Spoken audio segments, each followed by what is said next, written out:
First and foremost, I want to thank Mountaineer Faithful, Mountaineer Nation for showing out tonight and giving us everything they got from a energy and crowd perspective. You have no idea how much that means to us with a team that struggled throughout the course of the year and had our challenges, and that means the world to us to have that backing each and every night. And please don't give up on us. We're fighting and clawing and doing everything we can to shore this up. Second thing, just want to send my thoughts, prayers, and condolences to Seth Wilson's family. He lost his grandmother a couple days ago and lost his father a couple years ago, so he's had a rough go of it, and that's why he wasn't in attendance tonight. So thoughts and prayers to Seth Wilson and his family. Questions?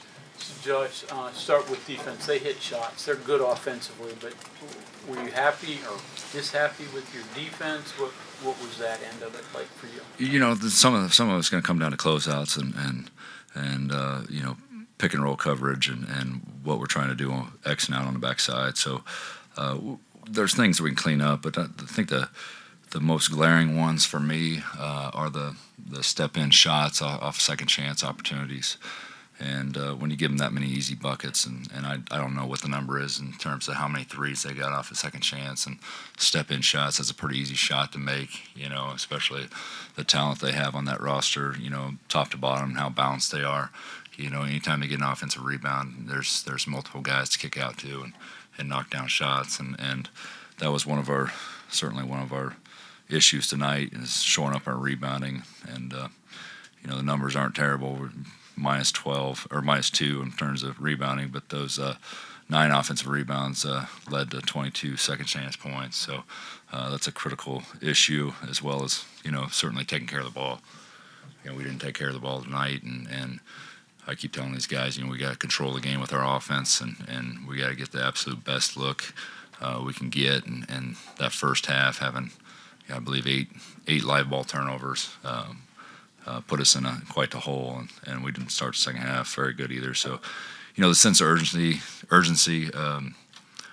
We can't wait to pick that up and pick that fight and competitive nature up till we're down, double digits. So it's got to be. We got to shore some of those up in a short spurts. What can you say about Jacoby Walter's performance? I mean, just kid's a freshman, just balling out there. No, unbelievable performance. I mean, he wasn't the most efficient by looking at the numbers. I mean, 4 for 14, but he certainly didn't back down on the road at all as a freshman, and sometimes. You'll see that guys get tentative on the road, and as a freshman, that's a pretty incredible performance. But you look at their box score, 10, 13, 20, 23, 18, 10. They're a really balanced offensive team, and that's what makes them really good. And consequently, we're 25, 21, 9, and 8. So we didn't have that balance, but it really came down to.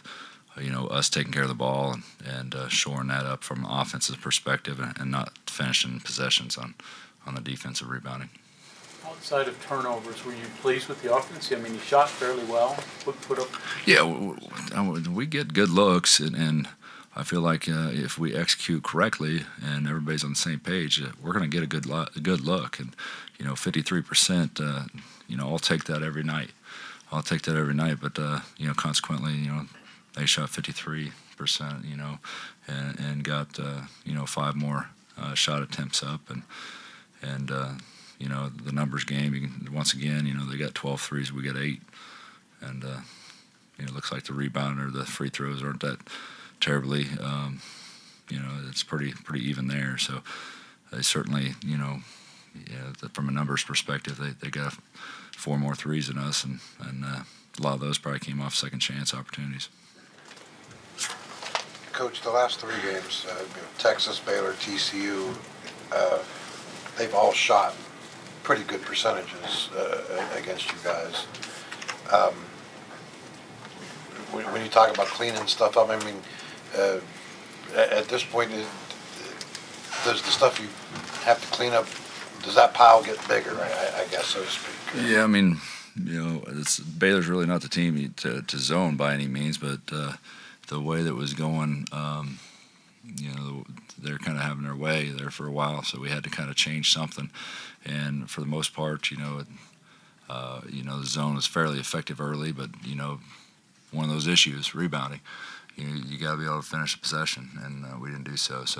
But back to the defense. I mean, it hasn't been our strong point by any means from the beginning, and there's a very strong physical league, and we don't have that big, strong physical presence out there. So the way the game's called is critically important.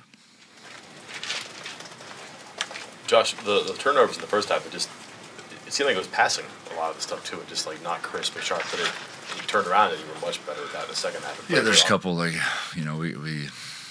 we can certainly look at a few of them. We're bounce pass and entry passes on the perimeter, which is certainly not something you want to do and give that type of timing in terms of running through those. But it's not always on the guard. Sometimes it's timing in which we're cutting to get open or whatever that may be. So guards usually take the brunt of it when you turn it over that many times. But sometimes it's the timing in which we're cutting to get open or lack thereof.